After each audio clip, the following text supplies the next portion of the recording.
Today we're going to talk about the Nicomachean Ethics by Aristotle. So for Aristotle, he claims that all things are aimed at something else. For example, someone might make horseback riding equipment, such as a saddle. And that action of making a saddle is aimed at the higher activity of horseback riding. One might question, why do we horseback ride? Well, horseback riding might be aimed at the higher activity of military action, like cavalry. Well, someone who's participating in military action, why are they fighting? Well, that might be aimed at a higher activity of political action. And for Aristotle, at the end of this hierarchy, there has to be some good that is self-sufficient, meaning it's not good because it aims at anything else other than itself. This might be sort of akin to what we call intrinsic motivation in modern psychology. And the highest aim for humanity, according to Aristotle, is this happiness, or eudaimonia. This is the highest good on this hierarchy, a self-sufficient thing that's aimed at itself.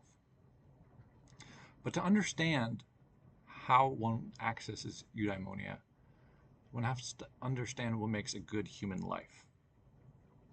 So for Aristotle, something's good if it properly fulfills its function, or teleology. And a thing's teleology is part of what makes that thing itself. For example, an acorn is not just the structure of the acorn or the function of the acorn in the moment. It also includes within its essence the potentiality to become an oak tree. So a good acorn that fulfills its proper function is an acorn that can become an oak tree. So likewise, a good human that fulfills its human function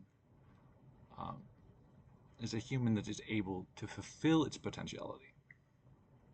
So Aristotle goes through some similarities that humans have with other creatures, such as the capacity to grow. So all living creatures have the capacity to grow. So for Aristotle, this means that the unique proper function of humanity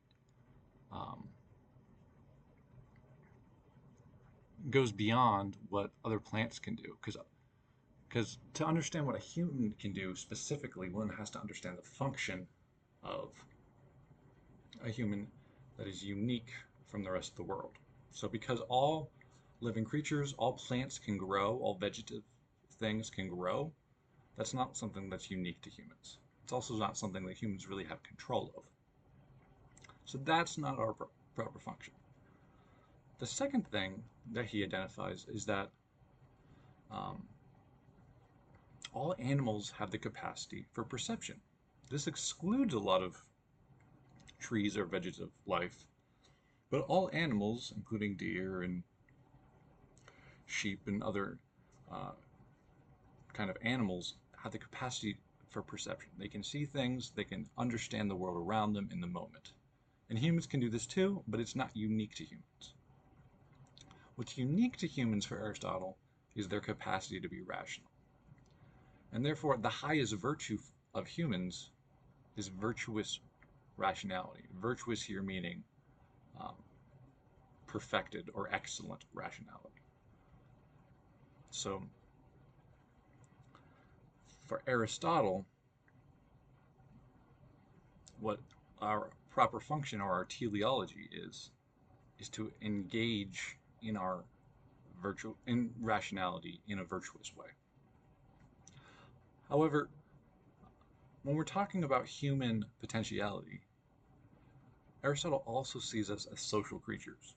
Therefore, intellectual virtue is not the only thing that he cares about. He also cares about moral virtues. And a large portion of the Nicomachean Ethics is focused on moral virtue. In addition, Aristotle makes it very clear that virtue itself is not enough. It's not enough just to have a high capacity intellect or a very virtuous character. One has to actually engage in virtuous activity for happiness. Happiness is not simply the virtue, but the engagement in virtue. So for him, he defines eudaimonia, or the good life, as activity of the soul in accordance with virtue. For him, virtue is good, and you need that virtue for happiness, but it's not self-sufficient. Virtue serves happiness. So virtue is praiseworthy, he says, but happiness needs no praise. It's its own reward. Interestingly, Aristotle also says that there's multiple virtues and that they should be sought in accordance with that which is best. For him, he clearly thinks that rationality is best. However, he's surprisingly pluralistic in how he describes other virtues. And while it seems clear that he has a preference for intellectual virtue, he can clearly recognize the value in other virtues, such as honor. So another unique thing about Aristotle's ethics and his pursuit of happiness is that unlike some other schools of Greek philosophy, Aristotle certainly leaves a place for instrumental goods. So for example, pleasure, wealth, power, and honor, all these instrumental goods, as he would probably see them, they're not intrinsically good. They're not self-sufficient. They serve other things. However, they can help you live a happy and virtuous life. For example, pleasure is both a motivator, it motivates you to do activities, and it reinforces the activities. So it's not the end in the activity, the end of activity itself, but it completes activity to some extent. Another aspect would be wealth. So wealth is useful, wealth is pleasant, and most importantly, it allows you to pursue those things that you wouldn't otherwise be able to. Maybe you wouldn't be able to develop your intellect or develop your character if you're concerned with getting your daily needs met. So for Aristotle, the chance circumstances that one finds oneself certainly plays a role in their ability to achieve happiness. One can just be fated to misfortune, and that can keep them from reaching blessedness, as he would call it. But that doesn't mean that one can't still be wise and virtuous within the misfortunes they have. And if you are wise and virtuous, you're going to make the best of the adversity that you have. A really key piece of insight that Aristotle has is that pleasure, the pleasure you feel, is dependent on what you love.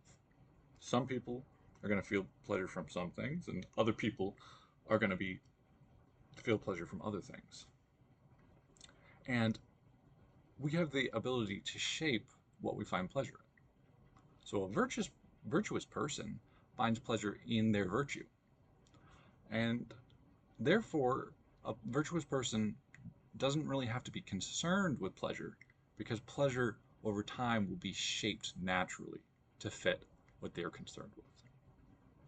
So this might be a relief to some who are concerned about living a virtuous life as though it's going to be unpleasant, or as though one has to deny themselves to live a virtuous life. And it's often counter to how a lot of people see virtue. But for Aristotle, pleasure and virtue are not opposed. As one becomes virtuous, one finds pleasure in virtue. And that actual finding pleasure in virtue is kind of a sign that you're doing it well. Another unique aspect of the Nicomachean ethics is Aristotle's focus on the developmental approach to virtue and the development of habits. So Aristotle breaks away somewhat from Plato and Socrates, especially Socrates, or how Plato represents him, in that knowledge does not equate to virtue. One can have knowledge um, of what is virtuous and not be virtuous, according to Aristotle. And I think this resonates, should resonate with a lot of people. It's very easy to know what to do, but that doesn't necessarily mean you're going to do it. It's one thing to intellectualize what path of action one should take, and it's another thing to be able to actually enact it. So for Aristotle, virtue often requires patterns of learning and habit. One doesn't just understand what one should do and just do it. One has to practice. One has to develop these habits over time. And these habits are shaped by pleasure and pain. When we compare a virtuous person with a vicious person, the virtuous person has shaped their pains and pleasures that they experience in the world to be aligned with what's virtuous and what's not virtuous. The vicious person is also being affected by pain and pleasure, but they find pleasure in what's destructive for them, and they find pain in what's actually good.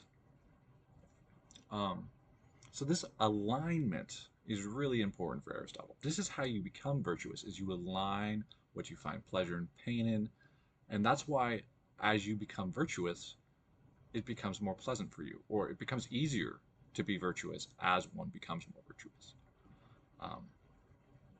He also focuses on how when one wants to develop virtue, it's important to think about how one spends one's time, chooses activities, or like shapes their environment.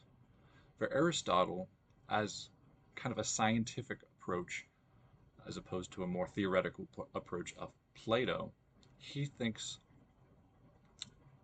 in a very empirical type of way. He observes the world and he sees how humans behave. And for Aristotle, he notices that a lot of our actions are determined by our environments and histories of previous action. So if we shape how we spend our time, who we spend our time with, the things that we are spending our time doing, it's going to shape our decisions in the future. It's going to shape our virtue and our character into the future.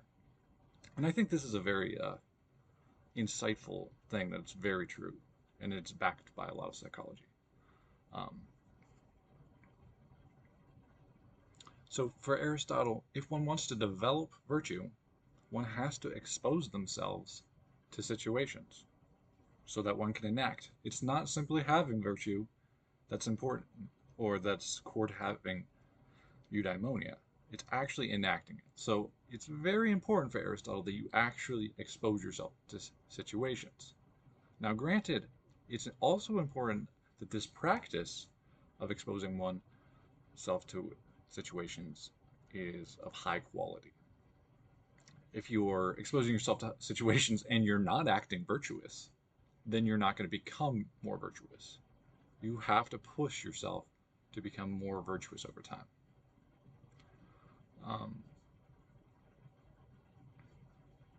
So Aristotle is well known for talking about how virtues are organized by balancing two extremes, two vices. So for example, courage might be a balance between recklessness and cowardice. And this virtue kind of emerges as organized by these two vices. It makes sense that one shouldn't throw themselves into situations unnecessarily, because that's self-destructive. It also is destructive to run from all danger and to live your life in fear. One needs a balance between these two processes, and the person that can find that balance has achieved this virtue. So for Aristotle, it's not this mathematical center. For example, in courage, most people are going to side on the cowardice side. There's going to be far less people that are simply reckless. But so for most people, one needs to take on more danger, to face more danger. But yes, for Aristotle, the virtue is not mathematically, it's more akin to a piece of art where there's nothing to add or nothing to take away. Each virtue is going to be a little bit different, but they generally align up with the structure of having two opposing processes where the virtue is the alignment of both. And one finds this type of process quite a bit in adaptive systems, such as evolutionary theory, where you have you have a trade-off relationship, and one needs to find a balance. Um, he also interestingly says that it's beneficial usually to go to the other extreme of one's disposition. So if one's a coward, maybe one should push oneself to take on risk, even if one's worried about it being a little reckless, because it at least will it'll push you farther in the other direction. And if you realize that you're being too reckless, you can align yourself back. But it's easier to develop virtue if one's willing to change themselves more drastically. Something that I took away from the Nicomachean Ethics was what Aristotle talked about with self-love and nobility. So it's interesting that Aristotle talks about how self-love is often used as a reproach for people. They say you're a self-lover, like you're concerned with yourself. And this is a bad thing. But for Aristotle, this is an equivocation with things like self-centeredness, greed, or grasping appetites. And in fact, a virtuous person loves themselves because he gives himself what is best and what's most noble. So for Aristotle, virtue is what's most important, or virtuous activity. And a person that loves themselves will give themselves that happiness. And when someone sees a happy person, they're not going to think, oh, this person is self-obsessed, or this person's a self-lover, as some might say.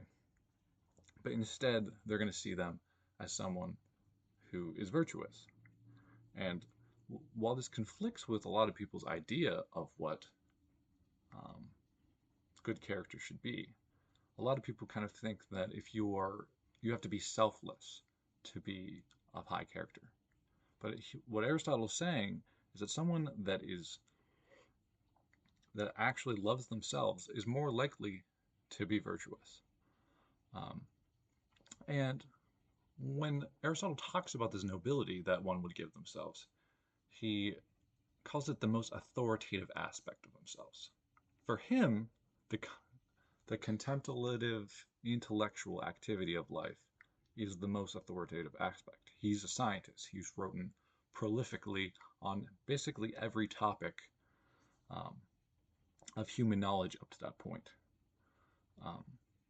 However, he also takes a very pluralistic approach where he categorizes what he observes. He recognizes that not everyone's like himself, and that other people might have other authoritative aspects to their being. Now, it's important to understand that he probably does still see rationality is the most authoritative aspect of humans, and therefore he would probably see others as rationality as important for others to obey. But for the virtuous man, it's important that they assign themselves the greatest share of what's noble. Now, Aristotle says that a person might even give up noble actions for their friends as a form of a higher nobility.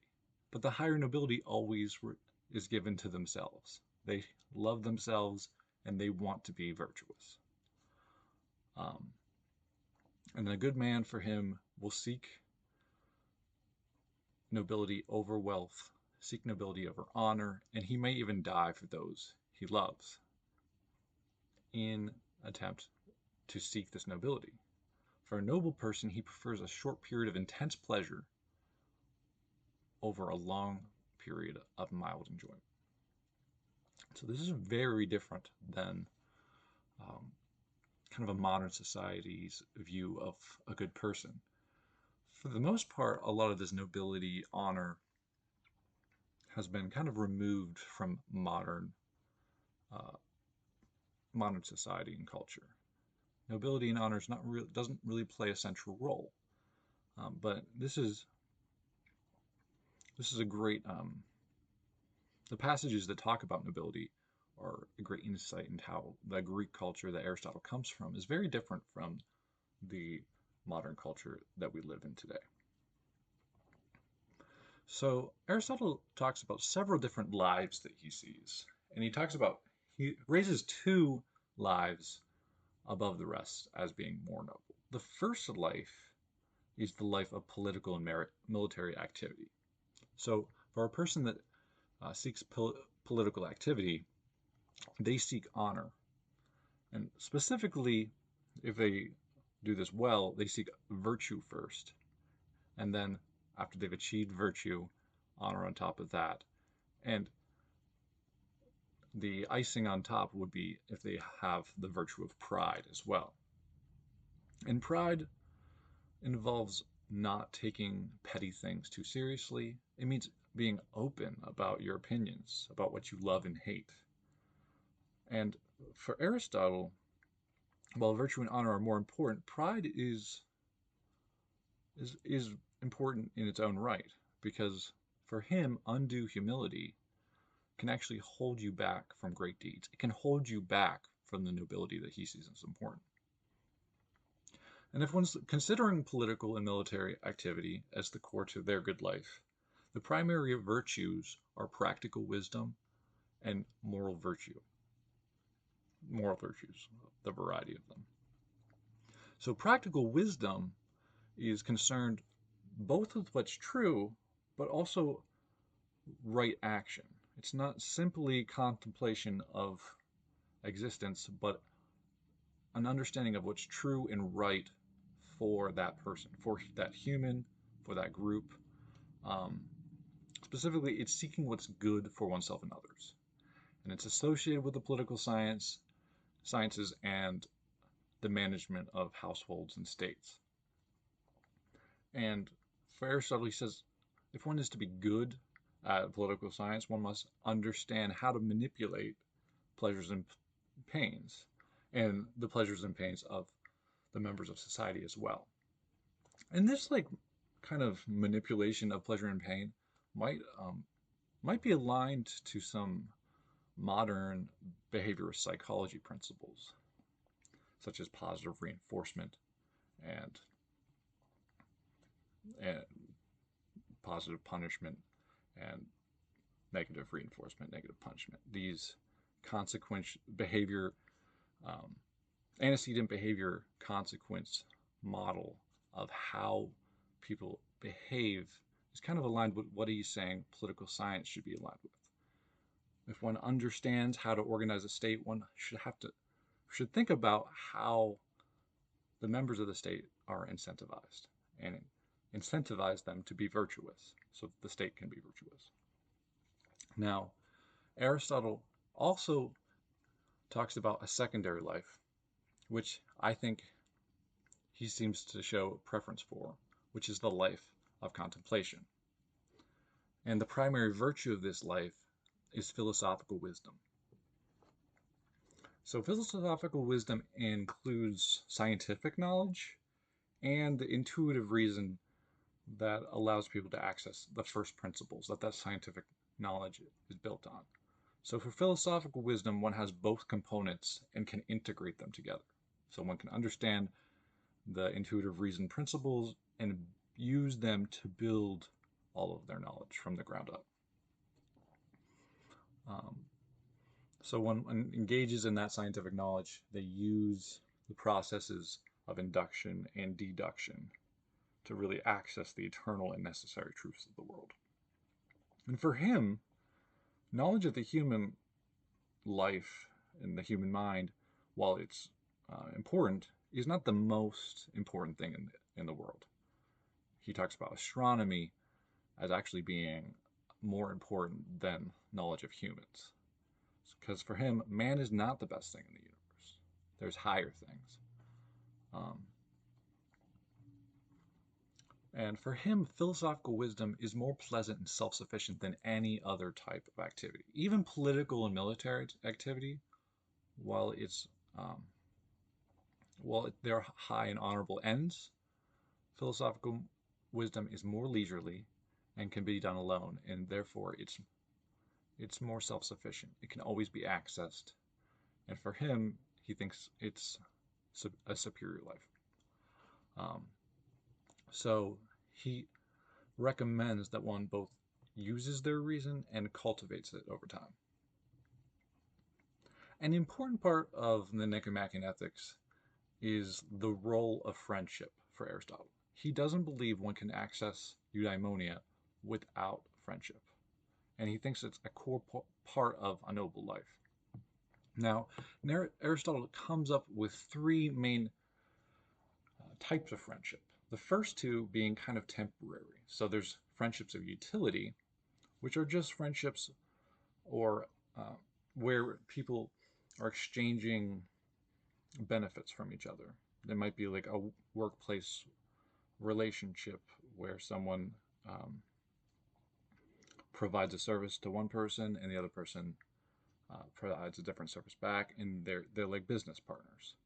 Or it might be some other association between people where both parties are benefited. Um, and this is sort of a form of friendship, but once one party is not benefited anymore, usually um, the friendship breaks apart. And this type of friendship is pretty common amongst older people um, or people that are involved in business and in some kind of trade or career. The second type of friendship is the focus of a lot of younger people. This is the friendships of pleasure. Um, it's more about enjoying the presence of the other person and having fun. Once one person doesn't have that much fun in the relationship anymore, um, usually the friendship breaks apart. And this is often why uh, friendships that are developed in younger years don't necessarily last forever, because perhaps they're friendships of pleasure, and once one person doesn't find pleasure in the relationship anymore, they break apart.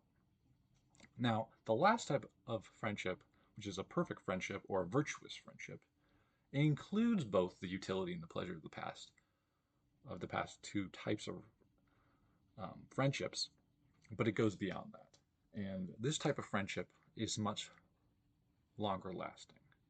Their virtuous friendships are also much more rare, and this is because they require a lot of time, they require a lot of love, and they require a lot of labor.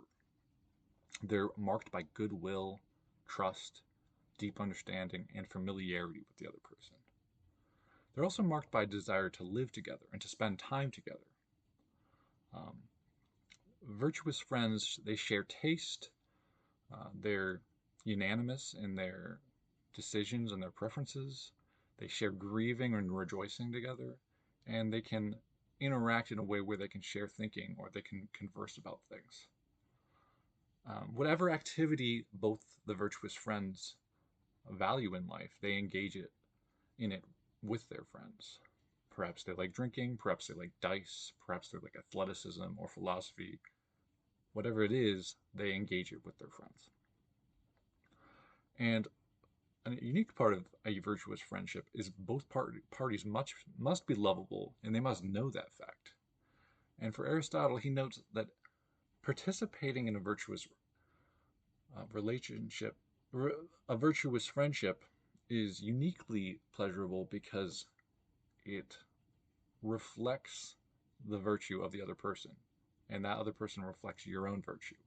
And this reflection kind of raises the consciousness of the shared virtue between the two of you. Um, and for Aristotle, he notes that there should be an emphasis within this friendship of loving and not being loved. There should be equality between the two people, but the emphasis is always up on loving the other friend. And this reflects his emphasis on activity as opposed to the passivity of being loved. It's much more important to love in life or in happiness. It's activity, it's virtuous activity that creates happiness. And Aristotle really emphasizes this activity um, by further on in the Nicomachean Ethics. He talks about how benefactors love and derive pleasure from the beneficiaries far more than the reverse. So if you help someone, the person that is receiving the help derives less pleasure from it than the person that is actually helping. And this is maybe counterintuitive, but it's a phenomenon that's probably fairly consistent. Um, he also draws a comparison to artists. Artists make their work, and other people may appreciate it, but it's the artists who've made the work that appreciate it the most. And a quote from him is that existence is to all men a thing to be choosed and loved. We exist by virtue of activity. For Aristotle, activity is the core of existence. By loving activity, an artist loves their work, and one loves existence. What is pleasant is activity of the present, hope of the future, and memory of the past. But the most pleasant depends on activity. That's what Aristotle says. He also says that life is an activity and each man is active about those things and those faculties that he loves most. For example, he talks about a musician and how a musician loves music. And for a student's activity is engaging in theoretical questions. And each person may have a different thing, a different activity that they love most. But engaging in that activity is how they appreciate and find value in life. And for Aristotle, engaging in his faculties of reason and his philosophical wisdom is how he engages activity the most. Aristotle notes that one should focus on nobility because nobility is something that lasts. And while it's easy, especially in modern society, to get caught up with utility, utility will pass away. When you think back in your life, the experience of whether you were comfortable, whether things were convenient for you, that doesn't really matter. It doesn't give you meaning. But nobility does. And Aristotle quotes Heraclitus saying that both art and virtue are better when they are harder. Even the good is better when it's harder. So Aristotle thinks that a good life does not have to be easy. He's not against pleasure, but for Aristotle, a good life requires difficulty. It requires meaning. It requires activity that is difficult. And pleasure is derived from engaging in this difficult activity. Now, I think there is a lot one can acquire from the Nicomachean Ethics, but I've just talked about a few things here. But now I'm going to go into some critiques that people might have of Aristotle's good life. So a first critique is that Aristotle sees humans as social rational creatures. And he sees this as kind of our nature. But in fact, we may be defined by other traits, such as our language, our reflectivity, our ability to have reflection, our creativity. And human nature in reality is very diverse and culturally dependent. So to simply state that that is what humans are like, rational social creatures, there's a lot of reasons to question that. There's also a distinction that Aristotle makes between humans and animals that often breaks down, especially with our new biological understanding of the world. This hard distinction between humans and animals can sort of be anthropocentric. Um, and in fact, the potentiality of human life may be undefined. Um, we may be the types of things that are concerned with our own essence, as Heidegger defines Dasein. Like this, we are not our our potentiality or our teleology is not well defined, and this kind of leads to later philosophical movements such as existentialism. And a few more notes is that the life of virtuous activity, virtuous in the broad sense, not simply moral character, but also just competency, overlaps quite a bit with the concepts of flow or the flow state, where deep engagement leads to one's both best work and their most pleasant experiences. And um, a lot of these ideas from Aristotle have influenced how how the humanist psychology how a lot of these ideas have influenced humanist psychology, such as Maslow's hierarchy of needs and self-actualization. Um, but in humanist psychology, it's often extended to appreciate individual differences instead of everyone focusing on their own rationality. It's every person focusing on their own unique potentialities and trying to actualize them.